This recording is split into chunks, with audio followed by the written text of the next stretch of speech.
In this guide, I'm going to show you guys how to hide your friend list on Roblox. First, launch your Roblox app, then navigate to the home page, click on three bars given at the top left, head over to the option, Settings. Now navigate to the option, Privacy and Content Restrictions.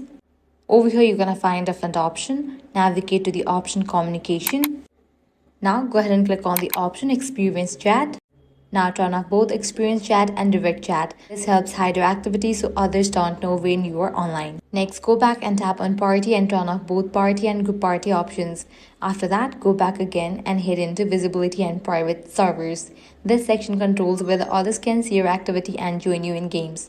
Set your online status and current experience visibility to no one and make sure your activity updates is turned off as well. By following all these steps, you can keep your profile and activity private and effectively hide your friend list on Roblox. If this guide helped you out, do not forget to like, share, and subscribe.